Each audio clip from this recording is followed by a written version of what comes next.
This is the European History Lecture for Tuesday, 31st May 2022.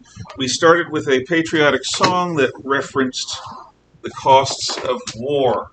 We celebrated Memorial Day yesterday, which is a day when Americans remember those who fell in battle. I include in that not only the dead, but the wounded, mental and physically. Understand. Since 1945, the American military has guaranteed peace. It is called Pax Americana.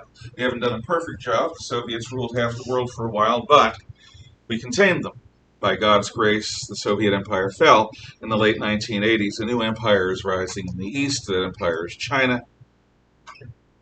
The reason there's war in Ukraine right now is because the Americans decided, in their wisdom, not to include Ukraine in NATO. Therefore, it wasn't a firm claim.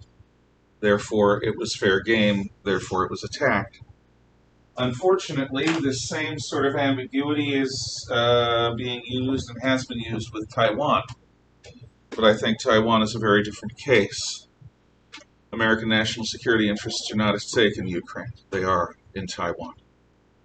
The fate of Europe is not being decided in Ukraine. The fate of Asia would be decided in the case of Taiwan. The purpose of agreeing to Haley's request to play that song is to understand that while other nations have certainly played a role in the increase in prosperity around the world since 1945, other nations have been instrumental in enriching our world culturally, economically, and allied militarily. The rubber has met the road with the American military, and that is still the case. At some point it will be tested again. It must be. Just as it has been tested since World War I. And if it fails, for the first time since Genghis Khan, the world will see what an Oriental dictatorship not steeped in Judeo-Christian values will do with power. It will be shocking, if it's allowed to happen. So, hopefully it won't. Now, the Red Army was our ally in stopping what we are now going to talk about, which is one of the great evils of the world, of human history, the genocide, the final solution to the Jewish question. We have talked about the three statements of Raoul Hilberg, the great historian of the Holocaust, dealing with three stages of anti-Semitism. You shall not live among us, you being Jews. In 1935, the Nazis promulgated the Nuremberg Laws on race, and Jews were stripped of their citizenship. In being stripped of their citizenship rights, they were prevented from working in government, in education, in the military. Gentile children were no longer to be seen by Jewish doctors, and so forth. Jews were not going to be able to vote. To the extent voting mattered in Nazi Germany, it was a dog and pony show. It was a fireworks display. It was spectacle, not real. Jews were allowed increasingly small amounts of assets that they were allowed to hold. And ultimately, step by step, like boiling a frog, they were stripped not only of their citizenship rights, but of their presence in wider society. Because it happened slowly and because nobody wanted to know. Because knowing you'd have to do something about it. Jews simply weren't seen. Jewish businesses were closed. Jewish landlords, Jewish doctors, just gone. But if you notice, if you put two and two together, if you connect the dots, if you appreciate what is really going on, what are you going to do about it? You're in a totalitarian police state. Political protest is not allowed. Free speech is not allowed. You organize against the state at your risk. Because of that, most people absolutely refused to see anything or hear anything or recognize anything. And it's simply true that casual anti-Semitism was simply more acceptable in those days in Gentile circles, just as casual racism was. When I was your age, there was a common expression, I'm free, white, and 21. I'll do whatever the hell I want. That was in the 1980s, not very long ago. Now, what it meant is obvious. I'm free, I'm an American, and I'm over 21. I will do what I want. But the reference to white would be shocking today. In fact, I expect it is. That's why I said it. Because times change, sometimes for the better, sometimes not. I will assume this change is for the better. But casual anti-Semitism was simply more acceptable, in part because this hadn't happened yet. Where it leads wasn't as obvious. So, the last stage of this is relocation out of society. And the German pogrom, Reich Kristallnacht, which we've talked about. The Night of Broken Glass. The second stage of anti-Semitism, according to Hilberg, is you shall not live among us. So, resettlement to the east. Dachau is the great experiment. It is the first concentration camp. Concentration camp is something that as a child I wondered, is that a place where they make you study? Do you have to concentrate while you're there? This was at the same age where I thought we fought the Germans because they were disease-ridden. Germans. I was thinking in literal terms, in terms of language. But obviously, it is a place where people are gathered. The British invent the term during the Boer War. The Second Anglo-Boer War, 1899 to 1902. The farmers, the Afrikaner farmers in South Africa, were taken off their farms and gathered into gathering places, concentration camps, where they were kept away from the terrorists, from the commandos. Of course, the British didn't feed them as much as they could or should, and disease swept through these camps like crazy. But the British weren't trying to wipe out the population. They were trying to keep it away from supporting their enemies in the field. I might be wrong on this, but should A be, you shall not live as one of us? Ah, you're right. Obviously, I was in a hurry when I did this. You shall not live as one of us. And the idea here, thank you, Mr. Lambert.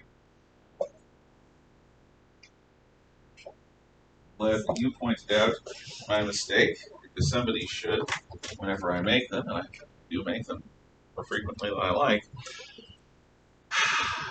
The distinction there, you're not one of us. You're a Jew. Your Jewishness is something that you inherit through birth. Now, this gets to the whole birth characteristic thing. One of our students was talking about his Germanic heritage earlier when he arrived. Yeah, it's true. He's got Germanic heritage. It's pretty obvious. He looks like a poster child for the Hitler Youth. And I'm not saying this in terms of your mind or your heart. You're a good guy. I'm saying this in terms of your blonde-haired, I assume you have blue eyes, and square-jawedness. No, you'd be good on a poster. You would. Mr. Nikolai was a model when he was a child. You should talk to him about that. He was like a model? Really? You know that picture of the little boy on a horse in his office? If you ever go in there, you'll see it. That was him in an ad. Oh, Really? what? It's not his fault. He was a kid. It's his parents. Yeah. Oh, this is going back because I was trying to show my dad the video of the Omaha Beach video you showed us. Yeah. Was that from Saving Private Ryan? No, that was from the Big Red One. Okay. It's a movie called The Big Red One. It's about the 1st Infantry Division. Okay. And their symbol is a big red one. Good movie. If your father hasn't seen it in a while, he may have seen it when he was younger. Probably. The idea is you're not a real person. This is the objection I have with all of this identity politics stuff. I don't care what your race is or sexuality or gender or identity. None of this matters to me but your choices. This is America. You're an individual. You're free to do what you want. I don't care how you came out of your mama. I don't care what you decide to love. I don't care about any of this. I genuinely believe in a colorblind meritocracy. I really, really do. And in a colorblind meritocracy, the only thing that matters is what you choose to say and what you choose to do. None of us have an easy life. None of us have a perfect background. None of us have all the advantages. White privilege is a myth because privilege is a myth. You think somebody is better off just because they have money? You don't understand. One of the great illusions of the poor is that money will solve all your problems. It won't. We have this moment. I'm getting ready to do graduation speech, so I'm thinking about profound things. And what we choose to do in this moment is all that defines us. That's it. Everyone is equal. And that we have this moment and we have a choice as to how to use it. Everything else is just smoke and mirrors, political gamesmanship, and how can I convince you that you're not free when you really are, so that you'll give me power, politicians. Anti-Semitism strips Jews of their humanity, because Jews are people, just like homosexuals are people, just like people of sub-Saharan Africa are people, just like cisgendered white males are people. Either you believe in human rights or you don't. It's as simple as that. Not special rights, not rights for specific groups, human rights. And if you do, then everyone benefits. The Jews didn't. You shall not live among us. So Dachau is used to draw people in, not just Jews, gypsies, homosexuals, Jehovah's Witnesses, devout Catholics, and Protestants, anyone who wouldn't accept the new Nazi order.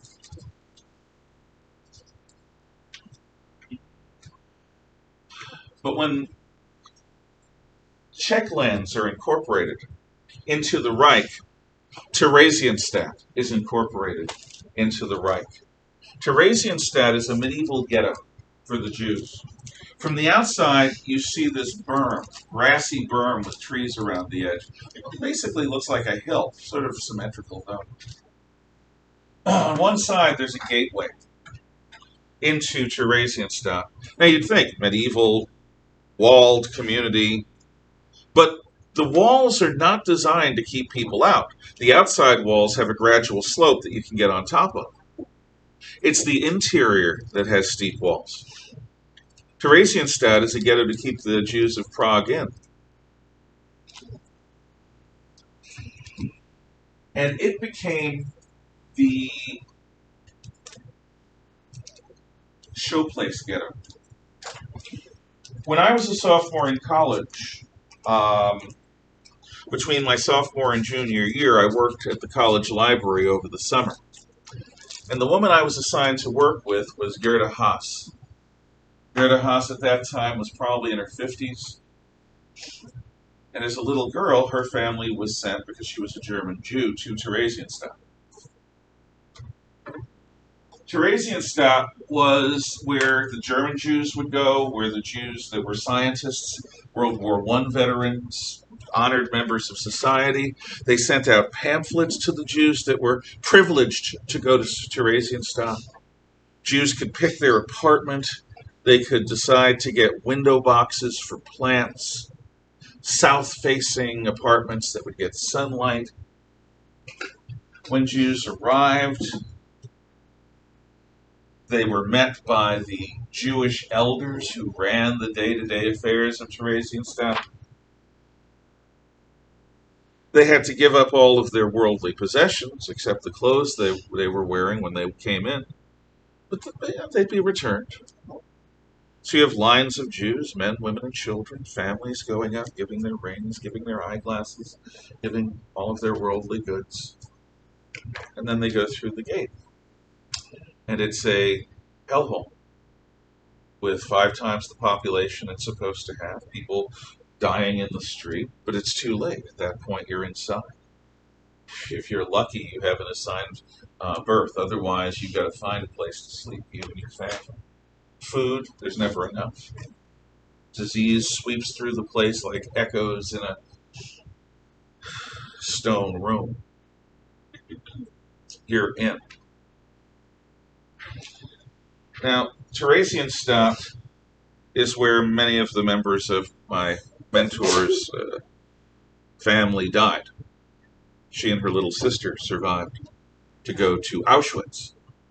See, Theresienstadt, whenever it got too full, the Jewish elders had the privilege of deciding who among them would go to be resettled into the East. Germans didn't make the decision, although they were involved. The Jews did. This is part of the cruelty. So the Jewish leaders of this community get to decide literally who lives and who dies.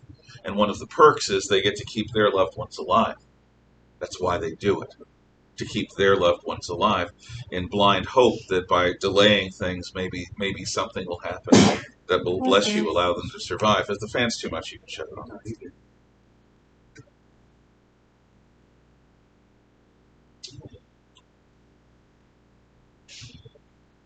I think it was 1943, maybe 44. The Red Cross was going to visit Theresienstadt. This is a bunch of Swiss officials from the International Red Cross. And so, in preparation, everything was cleaned. Everything was painted, and about 2/3 of the ghetto was emptied to the east. So that when the Red Cross men would arrive, everything would look beautiful.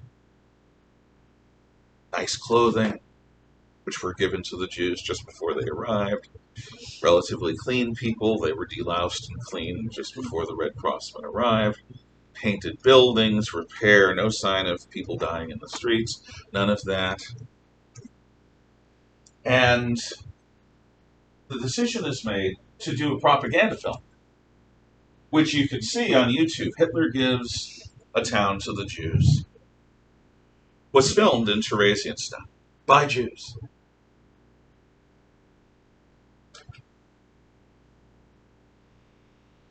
And that's the best of the places, gathering places. The other great ghetto, of course, is Warsaw.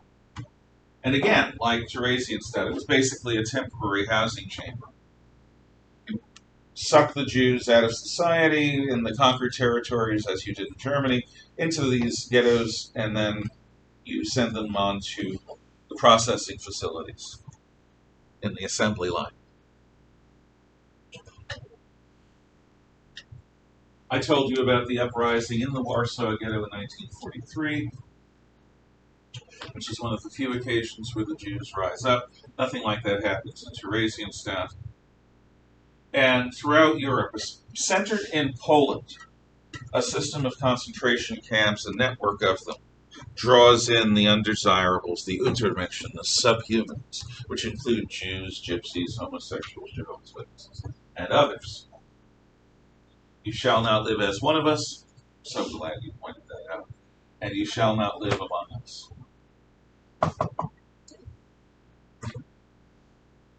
The final stage of anti-Semitism is, of course, you shall not live. Now, after World War II,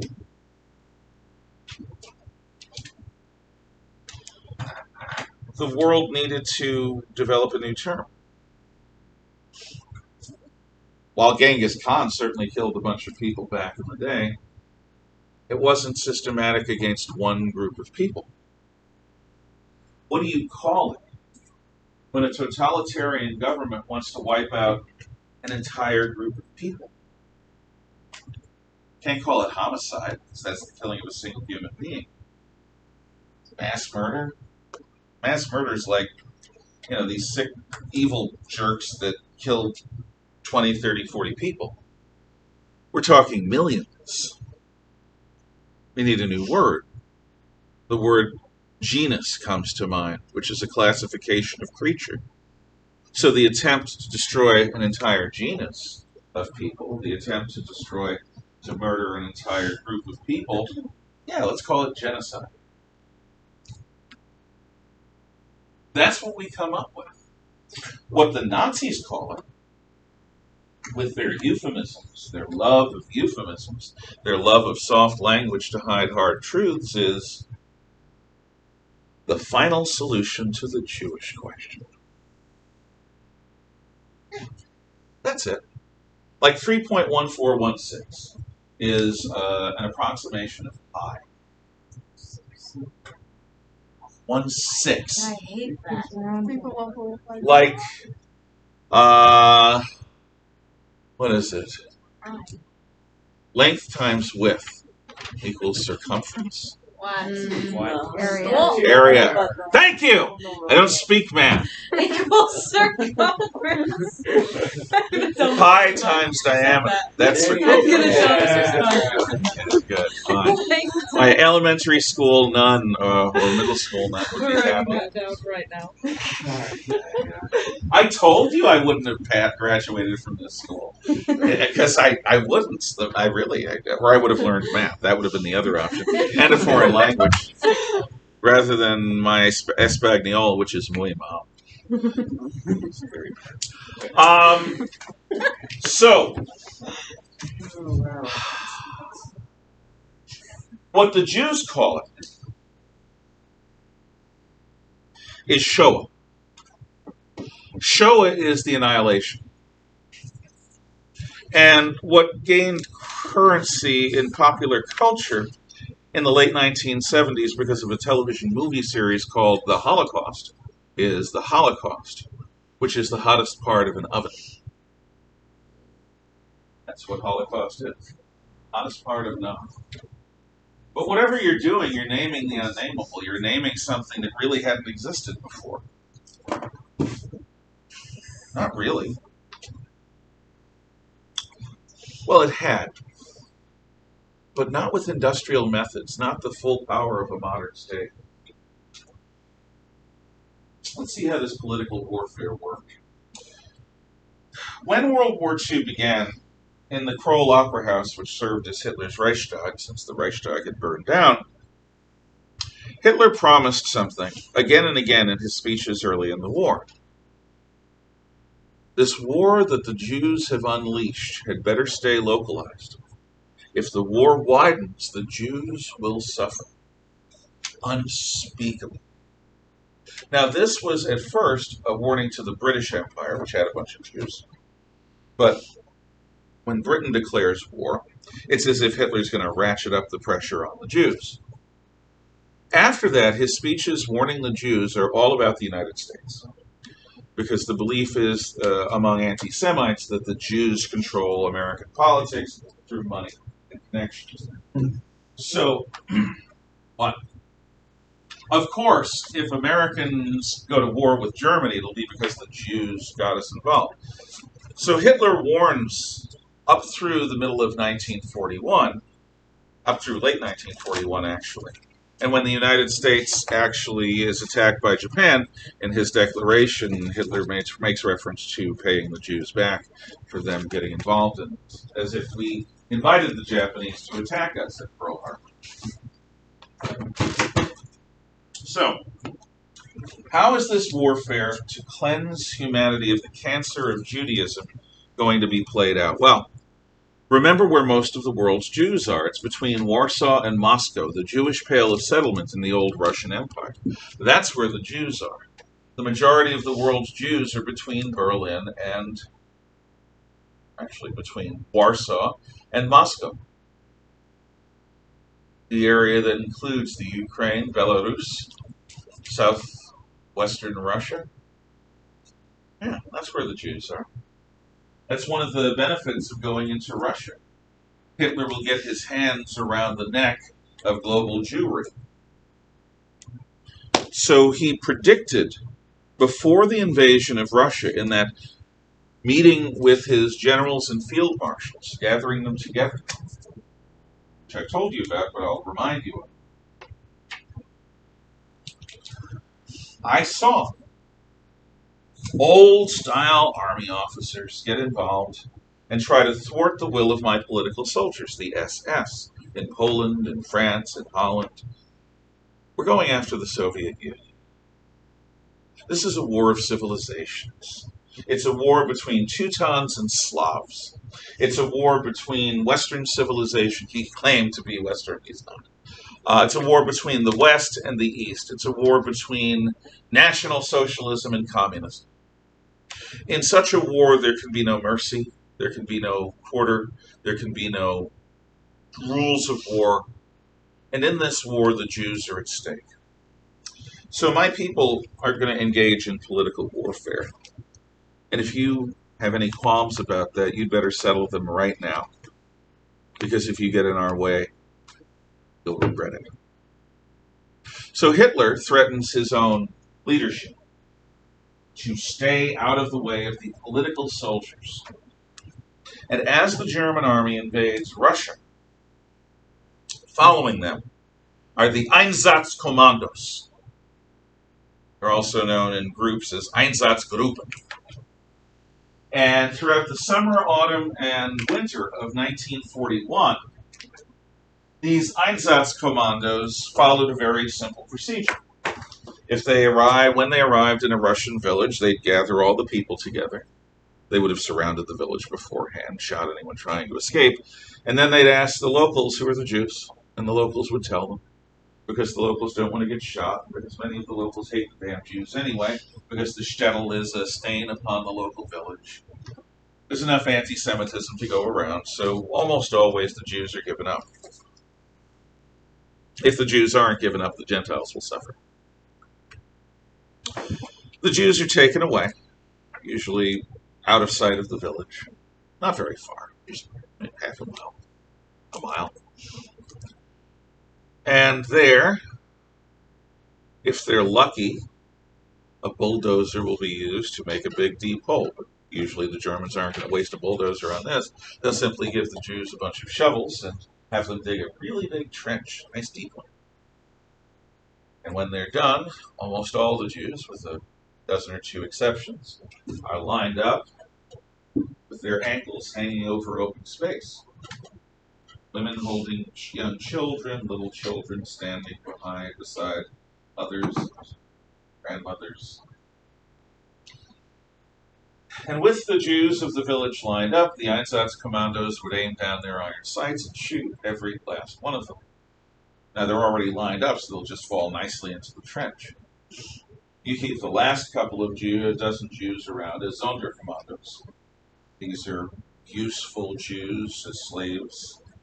And they'll pour lye, which is sort of powdered acid, on the bodies, and they'll cover over the mass grave, except for a little bit at the end when they're lined up and shot themselves, unless they are kept around. If for whatever reason the Germans need labor, these Sonderkommandos, these slaves, will be taken by the Germans and used as slaves, whatever they need. Probably the biggest action, they're called actions. Again, love euphemism. Was at Babi Yar. There it is. So, a Russian city is captured and emptied of its Jewish population from September the 29th through the 30th, 1941. The men are separated from the women and children, and the men are sent to a line where they take off all of their clothing, and everything is put, because Germans, everything's got to be in order. Special piles, all of their stuff, including their eyeglasses and their rings, trousers, socks, shoes, watches. And then the men are sent running single file into the woods. Women and children are kept away. They don't see this up close until it's their turn. And the women and children do the same thing. Everything, put it in the special piles. And then they're sent running naked, sometimes holding their children, sometimes dragging them, because you can't slow down. If you get slowed down, you're going to get shot or bayoneted. Now, in the woods, the path is undulating. It's up and down. There's dappled sunlight coming through the trees. You've been standing out. You're naked. You're terrified. Your adrenaline's going up. You're not really seeing very much. You're sort of running after the white, naked body in front of you. And then there's this area of brightness that you run into. And you just keep running and following the body. Maybe you notice the sounds. So you're running along the edge of a sand pit. And on the other side of the sand pit are G-34s or MG-42s, German machine guns. And basically the lines of men, then women and children, so that they fall nicely, neatly into the sandpit. Tens of thousands are killed in 2 days. The entire population of a major Jewish ghetto. 2 days with this method. But at Christmas time, members of the Einsatzgruppen, the Einsatzkommandos, the Death's Head Commandos, these members of the SS wore skull and crossbones on their helmets, on their gear. This comes from an old German Hussar tradition called the Death's Head Hussars, but the Death's Head Hussars were actual soldiers back in the day. These are not. These are political soldiers. As they go home to spend Christmas with their families, these are Hitler's brightest and best and truest believing men, increasingly at train stations, in bathrooms, at home, in city parks. Why? Why do they start swallowing the barrels of their revolvers and depressing the trigger? In huge numbers. Because their job is to aim down the iron sights of their weapons and kill anyone who's there. They can say, they're human cancer. They're Jews. They're subhuman. They're Untermenschen. I'm cleansing humanity of its cancer. I'm doing the fight. I'm cleansing the future of its Jewish past. I'm making the world a better place. But my job is to aim down my iron sights at men, women, and children, babies and old people, several times a day, for months. That's my job. And there comes a point where some people just can't lie to themselves anymore. And they can't take it. So they leave this world the most direct way possible. Something's got to be done. Can't have Hitler's best and brightest killing themselves in vast numbers. Looks bad. Also, there's only so many best and brightest, truest believers. So something new has to be done, something less Russian.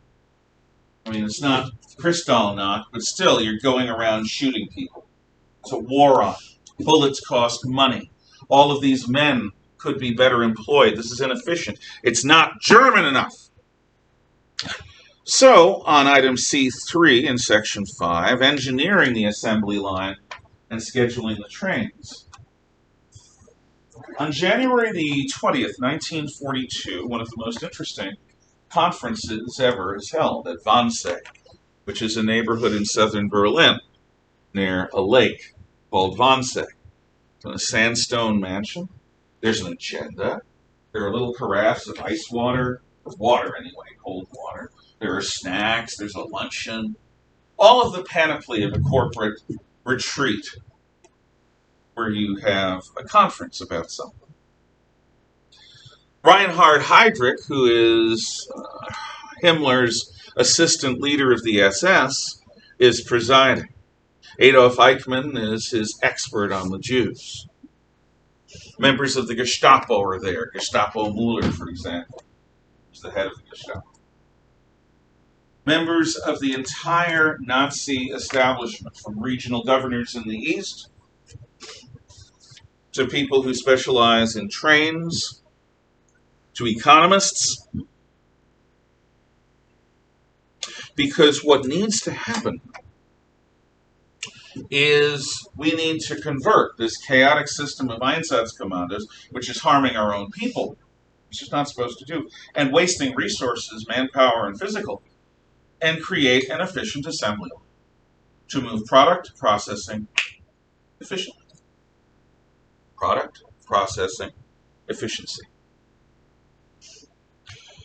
On 20th January 1942, just after the United States is involved in the war, a month after, This could be said to be Hitler's fulfilling of his promise to make the Jews pay if the war widens. Well, the war has widened. He's going to make the Jews pay. See, up until now, the idea that has been sold to the world is that the Germans want the Jews out of Europe. There's a plan to settle them in Madagascar, an island off the coast of East Africa. Of course, that's part of the French Empire, and there are Malagasy people living there, but the Nazis don't care about that.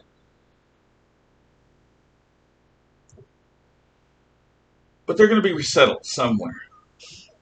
And as the war begins, it becomes clear that what's going to happen is the Jews are going to be resettled to the east to work alongside the Slavs in the fields. The Slavs will be field hands. The Jews will work with them, growing food for the Greater German Reich. Resettlement to the east. That's what people think. It's like the people on the 9/11 planes. When hijackers took over the planes, there's no question in my mind. They thought, okay, we're going to go to Cuba. We just have to obey these people and we'll be fine. Planes have been hijacked before. Political extremists take them over. They fly them somewhere where they think they're safe and they make negotiations. If we do what they're told, and this is what everyone's training was, everything will be fine. It never occurred to them that the hijackers would want a suicide attack on skyscrapers in the Pentagon. It never occurred to most of the people involved that what we're going to do is we're going to relocate people out of this world, out of this plane of existence, out of this dimension. We're going to turn product, that's living Jews, through processing, that's extermination. Jews will enter through the gates and leave through the chimney. That's what's going to happen.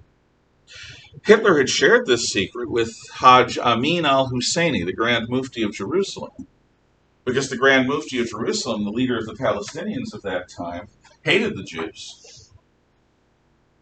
Hajj Amin al-Husseini and certain Palestinians were made honorary Aryans. Not because they were physically Aryans, they were Semites. Arabs are Semites, just like Jews. But they hate the Jews because the Jews were settling in Palestine.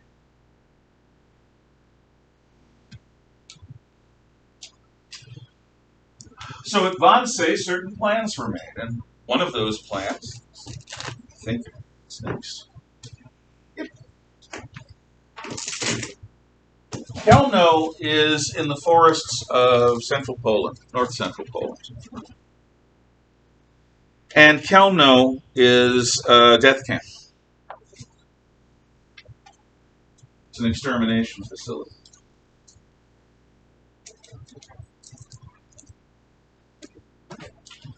Just going to double check something.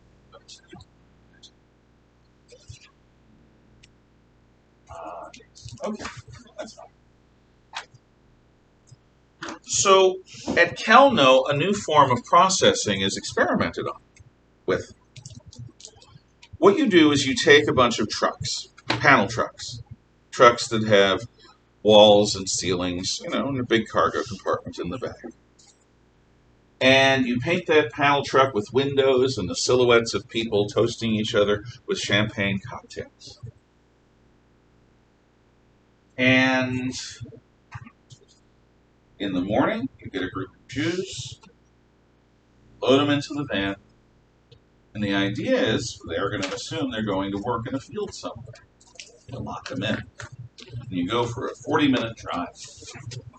And in that 40-minute drive, the peasants are looking at the Polish peasants from their labors in the forest, and they see a truck go by, and sometimes the truck has music playing and the sounds of glasses clinking and voices hubbubbing and laughing in the background. They say, those Jews, even now, that we're stuck sweating in these fields, and those Jews are riding around doing pleasure drives through the countryside.